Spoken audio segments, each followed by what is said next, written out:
Donc pour clore cette journée d'études sur la culture générale, on va faire une petite mise en perspective internationale qui ressemble à une sorte de petite coupe du monde avec Annick Louis, donc déjà présentée, qui va nous parler du cas et de l'expérience de l'Argentine, Francesca Mambelli qui vient de Bologne et qui fait une thèse à l'EHESS en études littéraires sur le discours d'autorité et qui va nous parler du cas italien, Tobias Aberkorn qui fait une thèse en co-tutelle avec le HESS et la Freie Universität, si je me souviens bien, sur le problème du trop en littérature, de l'excès, enfin, du trop d'excès, je sais pas. Enfin, du trop. J'aurais peut-être l'occasion d'en parler.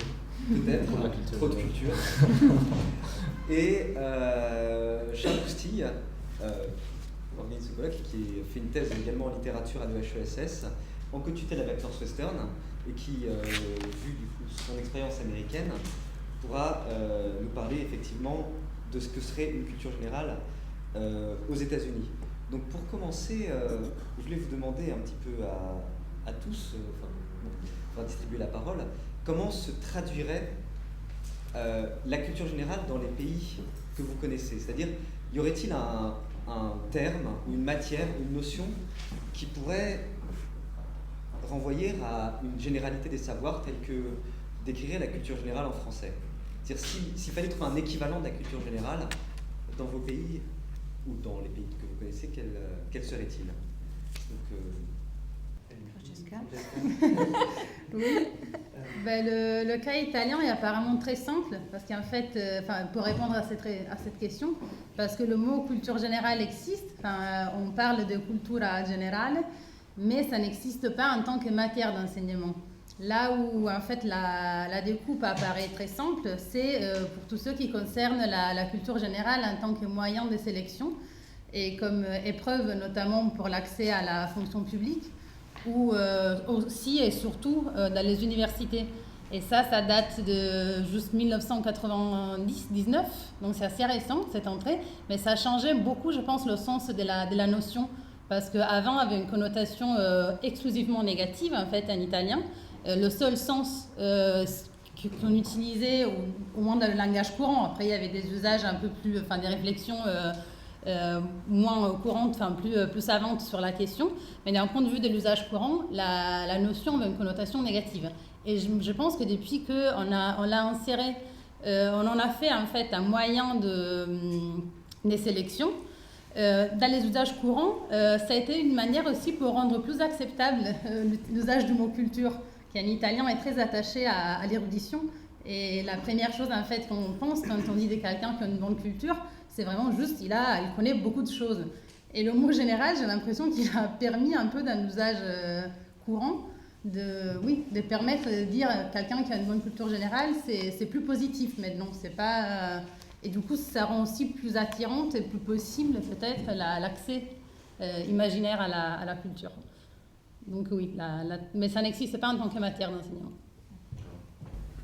Tobias, en Allemagne Bon, en Allemagne déjà, on ne peut pas, du fait de ne pas avoir une langue latine au sens propre, il y a des termes différents et ça change éventuellement beaucoup de choses, mais les termes différents vont aussi évidemment ensemble avec une tradition différente et une manière de voir les choses qui peut être différente. Et je me suis dit que j'allais les quelques traductions que je veux proposer, je vais les écrire sur le tableau. Alors la traduction la plus évidente de culture générale à laquelle je pensais tout de suite quand Charles m'a présenté le concept, c'était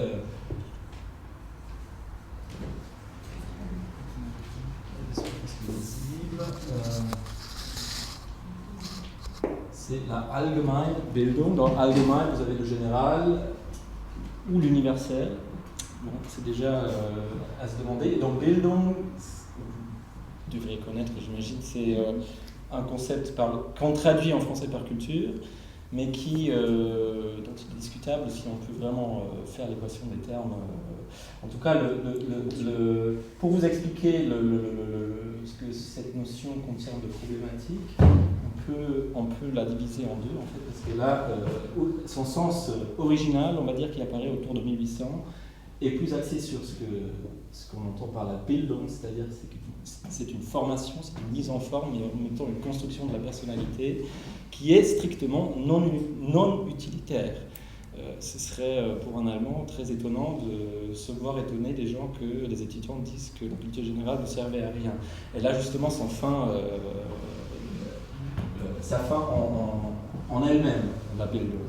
Et donc, voilà, vous avez cette notion qui est co-native, je dirais, de l'université moderne multienne, d'une certaine idée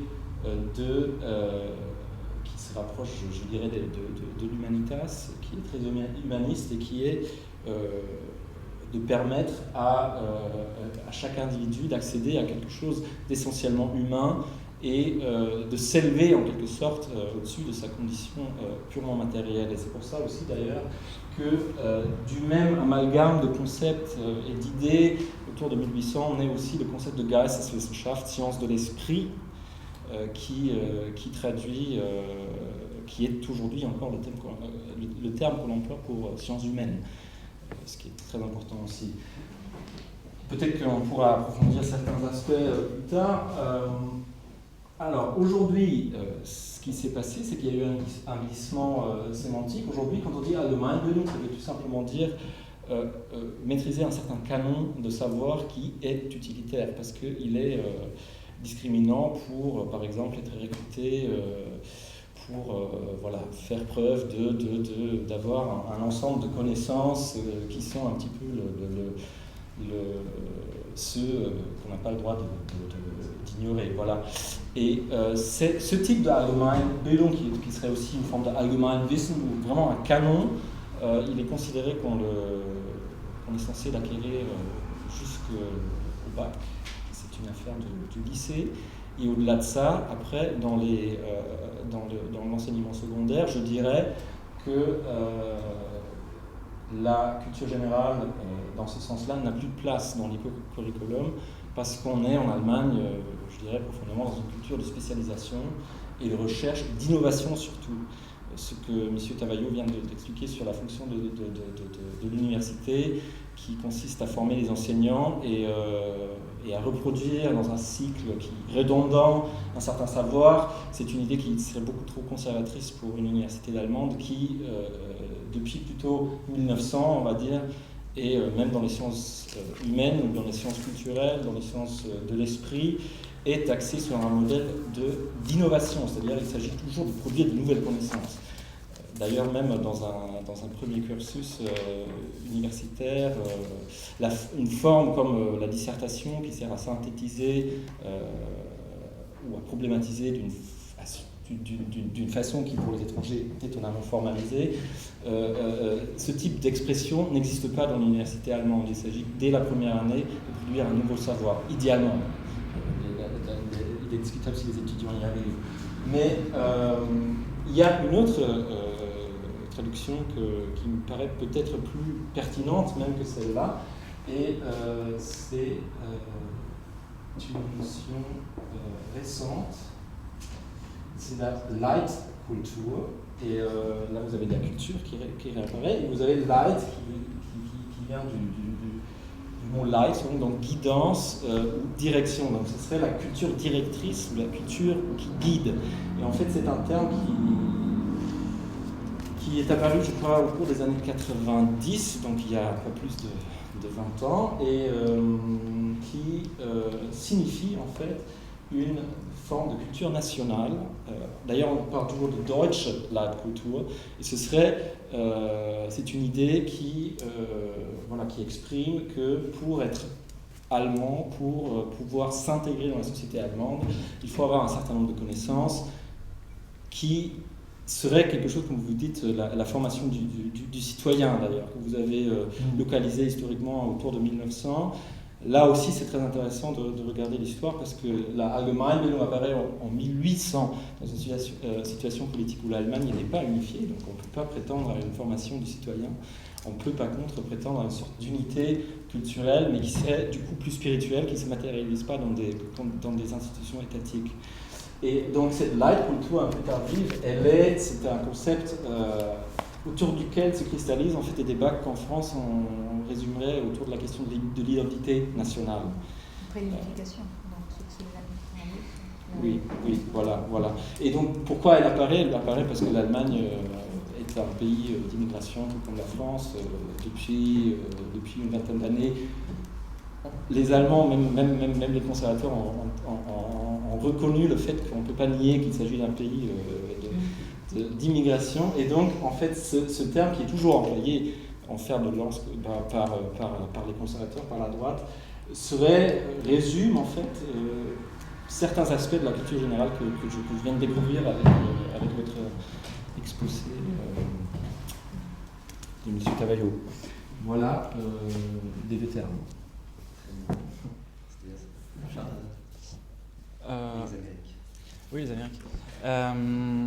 Alors forcément, il n'y a rien d'équivalent aux États-Unis pour la simple et bonne raison que même la notion de culture générale est choquante aux États-Unis, où la spécificité des cultures, la particularité des cultures, la singularité des cultures, quelle que soit la manière dont on veut le nommer, est beaucoup plus valorisée que ce qui s'apparenterait à une culture d'ensemble. Alors, traduction, general culture n'existe pas vraiment, même si on trouve sur Google des résultats intéressants en termes de coaching social. On nous dit que la general culture n'est pas si importante que ça.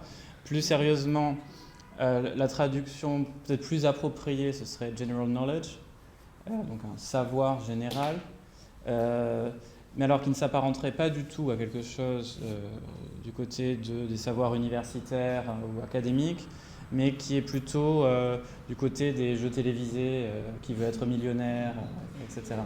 Donc c'est plutôt pour ce type de choses qu'on parle de general knowledge. Et après, s'il devait y avoir quelque chose de plus académique, ce serait peut-être l'idée de cultural literacy, donc une sorte d'alphabétisation culturelle. C'est une notion récente de Eric D. Hirsch, et qui est pas très éloigné au fond d'Alan Bloom dont on parlait tout à l'heure, qui est l'idée d'un socle que tous les Américains devraient connaître, une alphabétisation, et c'est ce qui a été le livre s'appelle éponyme, c'est Cultural Literacy, et a eu de nombreuses critiques puisque a priori c'était contre un certain état d'esprit américain. Voilà, donc plutôt entre general knowledge et cultural literacy. Et en Argentine Et en Argentine, le terme existe et la discipline n'existe pas. En fait, avoir de la culture générale, c'est maîtriser la culture européenne, disons, en général. Ça peut être associé aux jeux télévisés aussi. Au fait, quand quelqu'un montre une grande culture générale, c'est en général ce qu'on lui dit. Il faudrait que tu passes à la télé dans ce genre de jeu. Donc, c'est la culture personnelle de l'individu. En revanche, dans certaines formations, il y a des tests de culture générale, comme on évoquait aujourd'hui le journalisme. Alors, mais c'est tout. Et alors, parce que je rebondissais sur ce que disait Pierre-Henri Cavaillot sur le fait que la culture générale est toujours à la fois introuvable et manifestement on a du mal à la trouver, et notamment à l'étranger, et ne cesse de renaître. Bon, passer le problème de la traductibilité du terme, qu'est-ce qui pourrait tenir lieu dans l'enseignement de ce qui serait une culture générale enseignée? Est-ce qu'il y aurait l'équivalent de l'enseignement d'une culture générale ou de quelque chose qui regrouperait un certain nombre de savoirs dans l'institution universitaire? C'est-à-dire que là, on a beaucoup parlé on a parlé de termes, mais est-ce qu'on peut trouver un enseignement qui serait une culture générale, sachant qu'on pourrait aussi poser j'ai l'impression qu'on n'arrête pas de reposer le même problème du paradoxe de la culture générale, qui est à la fois un outil de démocratisation, c'est-à-dire il s'agit d'avoir une culture générale, développée, qui comprenne tous les savoirs et qu'on diffuse à tout le monde, et qui soit aussi un outil de discrimination. Et j'ai l'impression que ce paradoxe entre ouverture et discrimination est ce qui caractérise la notion de culture générale, et notamment dès que c'est une matière académique, puisqu'elle sert elle est à la fois enseignée à tous et sert d'épreuve de concours, donc par définition sélectionne. Donc qu'est-ce qui pourrait faire office à la fois de cette généralité du savoir et comment on discrimine institutionnellement les sachants et les non-sachants de ce savoir dans vos... Alors je ne sais pas si j'étais très clair. Non, c'est très bien.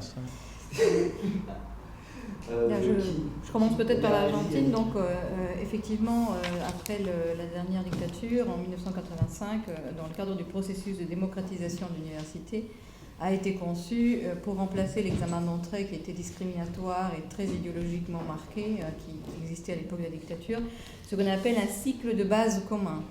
Donc un ensemble de matières. Il y a plusieurs Argentins dans la salle qui me corrigeront, parce que moi je ne l'ai pas fait, je suis entrée à l'université juste avant. La chance, parce que j'ai échappé à ce qu'on appelle chez nous le CBC, qui est un ensemble donc, de matières. Donc il y en a 2 qui sont communes à toutes les universités, à toute l'université de Buenos Aires. Introduction à la connaissance de la société et de l'État et introduction à la pensée scientifique. Et du côté des lettres, oui, il paraît que ça c'était très lourd. Comme j'ai dit, j'ai échappé. Et donc, du côté des sciences sociales et des sciences humaines, on rajoute à ces 2 modules sociologie, économie, philosophie et sémiologie. Donc, c'est un projet, un ensemble de connaissances qui ne se retrouvent pas de façon forcément dans les modules à l'intérieur de la formation, mais qui sont censés préparer à la formation universitaire qui va venir. Comment vous avez dit cycle de base commun, cycle basico commun, CBC. On appelle ça. Et donc, en fait, comment vous me contredirez, hein, les Argentines qui sont dans la salle, mais comment on sélectionne et par la fatigue. Parce que le CBC est très lourd à porter, c'est pas forcément très stimulant, n'est-ce pas ? Et au fait, on perd en chemin beaucoup d'effectifs parce qui simplement ne supportent pas le système. Et malheureusement, c'est un peu comme ça. Et puis, il y a des examens pour chaque module. Hein, Francesca. En fait, la question, c'est qu'en Italie, la sélection, et aussi avec le jeu, enfin, l'ambiguïté entre ouverture et discrimination, en ce qui concerne l'entrée à l'université, était fait par le lycée classique. Enfin, c'était la formation classique, mais ça, c'était pas juste une question de mœurs, c'était vraiment dans la loi. C'est-à-dire que uniquement les gens qui faisaient un lycée classique, donc qui faisaient du latin, du grec et pas un lycée scientifique, avaient l'accès à toutes les universités. Déjà, qui avait une formation scientifique ne pouvait pas faire ni des études des droits, ni des études des lettres, ni des études de philosophie. Donc la sélection s'est faisait au moment du lycée. Alors, à partir du moment où on a décidé que c'était problématique, moi j'ai l'impression que ça c'était surtout la réforme qui a été faite en 1923, donc pendant la période fasciste. Et à partir du moment où on a essayé de sortir de cette sélection implicite et explicite qui se faisait en fait beaucoup plus tôt, donc au lycée, on a créé, et c'est le cas qu'on a aujourd'hui, en fait, un véritable saut. En fait, il y a aucune, entre la formation secondaire et la formation supérieure.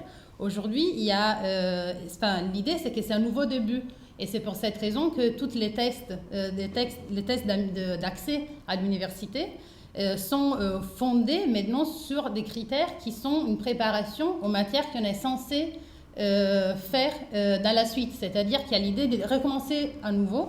Et ce qui est très compliqué, c'est que le bac, on le passe au mois de juin et on est censé acquérir les éléments, les notions élémentaires de choix des matières universitaires qu'on va choisir juste en 2 mois, en fait. Et on s'est rajougé sur le travail qu'on fait pendant ces 2 mois. Et c'est à ce moment-là que la culture générale a été introduite, parce que l'idée, c'était de permettre à la fois de garder quelque chose du modèle classique, et donc de ne pas uniquement tester les gens sur les matières qu'ils allaient ensuite pratiquer. Et en même temps, c'est aussi une manière, c'est juste des QCM, ça il faut le préciser, tous les textes d'accès, il n'y a pas de dissertation d'oraux nullement. Et c'est pour cette raison que le seul débat existant aujourd'hui sur la question de la culture générale touche à ce type de choix comme moyen de sélection, et mélange un peu les 2 débats, le débat sur la culture générale ou spécialiste, et d'autre part le problème du QCM ou d'autres manières un peu plus intéressantes d'évaluer les gens. Mais ouais. Donc en fait, la culture générale joue un rôle de sélection. Elle le joue, oui, mais elle le joue de moins en moins, notamment dans le sens où surtout les médecins se sont plaints de ce choix. Les médecins. Parce que au nom, oui, mais au nom justement de la spécialisation évidemment, et c'est très drôle parce qu'avant ça posait aucun problème que pour être médecin il fallait avoir fait du grec. Enfin, au moins, j'ai pas trouvé des documents, des plaintes sur ça. Par contre, le fait qu'on doit répondre à des questions informes et QCM sur des notions qui n'ont pas à voir avec la pratique médicale, ça c'est très mal reçu et ça a marché dans le sens où en mai 2013, donc cette année, ils ont de manière considérable réduit les questions qui portent sur la culture générale. Et ils ont essayé de plus en plus d'insister sur les matières qui sont pertinentes pour un futur médecin. Chose qui pose un autre problème, à mon sens, c'est vraiment que c'est des choses que les étudiants ont étudiées maximum 2 mois. Et d'ailleurs, cet enseignement des 2 mois est pris en charge évidemment par des organisations privées. Et il y a tout un marché, notamment aussi catholique, parce que c'est surtout des associations reliées à Ciel, ça s'appelle. Et du coup, c'est tout un type d'accès très particulier et qui passe aussi par des semaines entières. Enfin bon, c'est... Tobias, Oui, alors sur ta première question, quelle est la place, l'endroit d'un savoir général ou d'une culture générale dans l'académie? Je soulignerai comme Francesca l'importance du lycée. En Allemagne aussi, le lycée humaniste traditionnellement durait 13 ans, contrairement à 12 en France. Bon, il y a eu des réformes depuis une dizaine d'années où on est revenu à 12 ans. Enfin, on a coupé d'une année, ça a créé un chaos incommensurable. Et maintenant, il paraît que la plupart des Länder reviennent sur un lycée à l'ancienne, humaniste, avec 13 ans d'études. La question de la sélection, comment on distingue ceux qui savent et ceux qui ne savent pas, qui ne connaissent pas la culture générale, du fait de l'absence de la culture générale en tant que telle, en tant que matière du secondaire. On ne discrimine pas entre ceux qui ont une culture générale. En tout cas, on ne discrimine pas de façon par des examens qui seraient des examens de culture générale. Mais par contre, pour déjà arriver à l'université, il faut avoir fait un lycée. Et les lycées sont beaucoup plus sélectifs en Allemagne qu'en France. Il y a maintenant des taux de bacheliers, je pense, qui ne cessent d'augmenter parce que sous la pression de comparaison internationale, on souligne que voilà, la France a 80% de bacheliers, l'Allemagne n'en a que 23%, donc ça ne va pas, donc il faut augmenter. Maintenant, je pense qu'il y a 40, ou je ne sais pas. C'est l'objectif en France, 80%. Ouais. En tout cas, donc, vous nous imitez, c'est mal barré. Oui, bon. Il y a 10 ans, en tout cas, quand j'étais au lycée, c'était ça le discours. Peut-être que maintenant, avec d'autres développements qui ont lieu depuis, l'Allemagne a moins tendance à imiter la France. Mais ça, c'est une autre question. Non, mais je voulais encore dire quelque chose. Oui, du fait d'avoir réduit le lycée d'une année, on s'est aperçu que la formation scolaire ne peut plus remplir cette fonction de donner un savoir général de tout ce qu'on est censé connaître. Et donc les universités ont du mal parce que les étudiants de première année n'ont plus cette culture générale qu'on pouvait présupposer encore il y a une génération. Et donc maintenant, aussi en réaction à une spécialisation de plus en plus différenciée entre les différents parcours universitaires, ça c'est une suite de la réforme de Bologne, certaines universités se demandent s'ils ne devaient pas introduire une année on appelait ça en Allemagne, on dirait Studium General, pour prendre un terme latin. Mais ce qui est important, c'est qu'est-ce qu'on met là-dedans. Et ça, c'est une question qui a très peu être débattue ici encore, je pense, parce qu'on parle toujours de la culture générale comme si c'était une sorte de case qui existe et que soit c'est totalement indifférent ce qu'il y a dedans parce que c'est un pur formalisme, donc voilà, que ce soit de la grammaire, de langue ancienne ou quoi que ce soit, ça n'a aucune importance. On dit ça, ou on dit que de toute façon, c'est absolument, ça n'a aucune pertinence de parler de culture générale, donc on s'en passe. Non, en fait, qu'est-ce qu'on met dedans dans un sorte de canon de choses qu'on est censé savoir, c'est une question extrêmement politique. Et j'étais très curieux de voir par exemple le canon que vous avez constitué à Reims, et j'étais très étonné de voir qu'il y a par exemple quelque chose qui serait très très probablement dans un module de culture générale en Allemagne, il serait par exemple les Gender Studies et une introduction aux études postcoloniales. Chose qui était complètement absente de ce tableau-là. Ça passe très mal encore. Et voilà, donc il y a, je pense, une idée de quand on veut avoir un module de culture générale, on va essayer d'introduire toutes les choses qui ne sont pas encore institutionnalisées dans les disciplines. Ouais, Charles. Oui, on parlait des cultural studies, effectivement, donc qui effectivement pourrait être un équivalent américain à la culture générale, si ce n'est que c'est exactement l'inverse. Ouais. Donc, ça partage l'idée d'être transdisciplinaire ou non disciplinaire et de devoir être quelque chose de culturel, sauf que c'est l'inverse, c'est tout sauf le général, c'est une segmentation par culture minoritaire, étudier les rapports entre pouvoir et culture. Donc, peut-être éventuellement le premier objet des cultural studies en France, ça devrait être d'étudier la culture générale. Il y aurait quelque chose comme ça, comme un rapport entre pouvoir et culture. Technologie, oui. Voilà. Si je peux, parce qu'il me semble qu'il y a quand même des discussions qui émanent, je veux dire, deux concepts. Après tout, pourquoi pas les distinguer pour clarifier les choses et deux usages très différents du concept de culture générale. Ce qu'on peut appeler la culture non pas générale mais encyclopédique, du type Trivial Pursuit, dont la finalité exclusive est effectivement la sélection parce que c'est facile, et quand il y a des masses d'étudiants, c'est le moyen effectivement de sélectionner, et quand il y a, disons, peu de place, voilà, c'est un moyen comme un autre. À mon avis, c'est pas la culture générale. On n'est pas dans une logique de culture générale, même si c'est la culture G, c'est pas la culture générale. Et puis la deuxième notion, qui est l'idée de culture générale au sens où ce sont les savoirs qui permettent de construire les autres savoirs, c'est d'organiser les autres savoirs. Donc en ce sens, on pourrait reprendre quelque chose comme Leitkultur, mais ça serait plutôt Leitbildung, c'est-à-dire vraiment une éducation, une formation directrice, enfin les choses qui sont directeurs, qui sont organisateurs, qui sont structurants, et qui élargissent la pensée. C'est ça vraiment l'expérience de la culture générale, c'est le moment où on fait les ponts, on établit des ponts, c'est la condition de la créativité. C'est comme quand vous êtes dans une ville, vous prenez le métro, puis voilà, une ville que vous ne connaissez pas, puis à un moment vous marchez à pied et vous apercevez que les quartiers que vous connaissez séparément, d'un seul coup se réunissent. L'expérience de la culture générale, c'est ça. C'est cette expérience du lien. Et ça me semble, d'après les quelques choses que j'ai compris ce matin à Bruno Latour, ça semble son idée des humanités, ou en tout cas une forme d'épistémologie générale qui unit, qui transgresse les divisions disciplinaires pour être justement cela.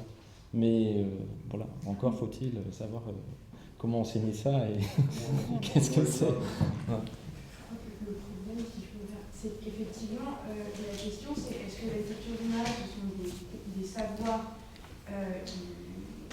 une forme d'utopie en fait. Je pense à ça parce que je n'étais pas là ce matin très tôt, mais il y a peut-être un pont à faire entre la grille, une grille utopique qui serait des savoirs requis pour construire une pensée, ou est-ce qu'on peut entendre la culture générale comme la possibilité d'apprendre à bien penser. Donc dans ce cas-là, des structures de pensée, de manière de créer des liens. Apprendre. Mais apprendre, c'est parfois trop, c'est trop formel. Je pense qu'il faut, la culture générale, il faut de la chair.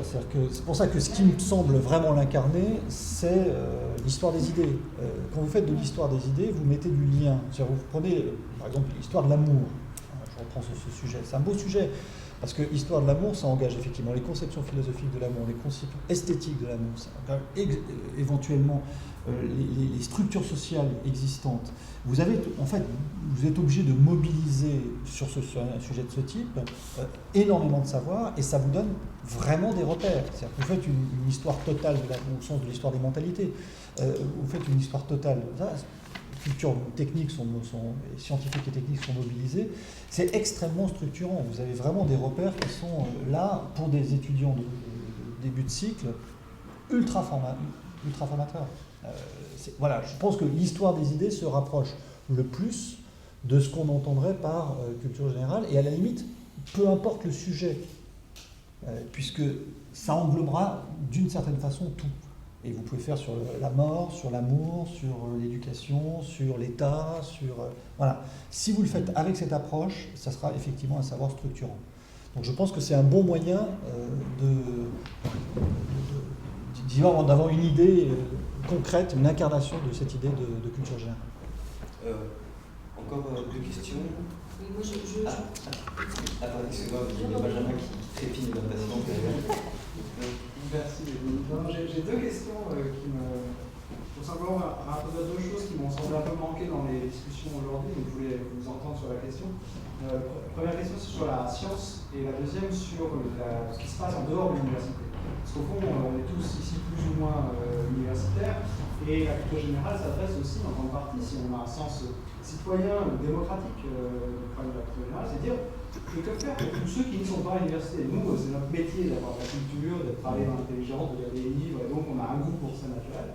Mais la question, c'est quelles sont les expériences internationales de ce qu'on connaît en France comme les universités populaires, etc., qui ont un succès vraiment fort. Il y a une demande importante d'ouvrir l'université et ses savoirs dans une logique de vulgarisation au très bon sens du terme, c'est-à-dire de partager des savoirs spécialistes et non pas de saupoudrer à la télévision ou à la radio des éléments de savoir, mais des cours spécialistes de longue durée, des longs programmes, mais destinés, comme vous disiez très bien, sans implicité. C'est ça qui compte. Donc, quelles sont les expériences internationales de ça dans les autres pays? Et la deuxième, c'est au fond, quand on parle de culture générale, on parle essentiellement des sciences sociales jusqu'à présent. Pourquoi? Parce qu'il est difficile d'avoir une culture générale en physique théorique. Il y a un coût d'entrée considérable qui rend l'approche des sciences dures plus difficile. Et quand on parle à un physicien, au fond, les gens du commun, on s'est arrêté à Aristote. La vision des forces du monde, c'est Aristote, ça va pas beaucoup plus loin, mais c'est assez dramatique aussi. Et qui correspond à des effets de spécialisation très jeunes. Mais est-ce que ailleurs qu'en France, il y a des ponts plus nets entre sciences dures et... Alors, voilà, la question des humanités scientifiques, c'est intéressant, on rejoint un peu cette idée de... Ce qui réunit les sciences et les sciences dures et les sciences molles, disons, c'est la capacité à poser un problème, à essayer de le résoudre, à le faire, etc. Mais enfin, comment peut se résoudre ailleurs ces ponts un peu difficiles entre une culture scientifique et une culture, disons, littéraire, ou sociale, ou humaniste? Voilà, c'est deux points qui m'ont semblé ne peuvent pas entièrement traiter aujourd'hui. Oui, juste sur ce dernier point, il y a une expérience que moi j'ai pas faite personnellement, mais que toutes les gens qui ont fait, m'en ont parlé avec beaucoup d'enthousiasme sur le rapport, sur la manière pour des spécialistes littéraires ou sociologues, c'est les deux cas en fait, des gens que je connais, d'avoir aussi un véritable, pas juste dialogue, mais d'avoir disons un dialogue avec des scientifiques ou c'était des médecins et des physiciens et un chimiste. En fait, je vous explique le cadre parce qu'il est assez particulier. En fait, l'Université de Bologne, au moment de l'inscription, propose aux gens qui se sont qui en fait, propose des bourses d'excellence. C'est comme ça que ça fonctionne. Et ce qui implique ces bourses d'excellence, c'est le logement, mais c'est aussi et de l'argent. Et en contrepartie, il demande à l'étudiant d'élargir son champ de recherche, justement.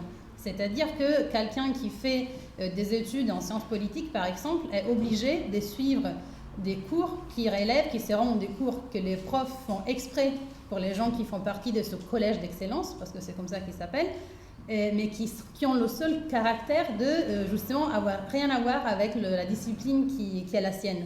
Et c'est quelque chose qui est porté tout au long de la licence ou du master, parce qu'on peut essayer d'entrer dans ce collège à 2 reprises.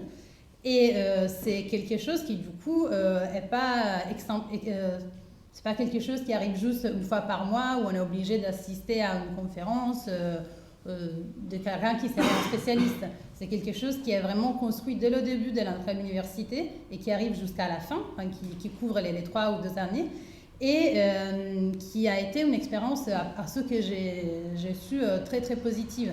Donc il y a ce souci, effectivement, de créer un pont entre les disciplines littéraires, sociales, les sciences humaines, sociales et les sciences naturelles ou exactes, mais ça concerne vraiment très très peu de personnes, parce que c'est un collège... c'est même pas très connu en fait, c'est pas juste le fait qu'il soit difficile d'accès, mais cette expérience n'est pas assez mise en valeur, je pense, pour le sens profond en fait qu'elle aurait et qu'elle a.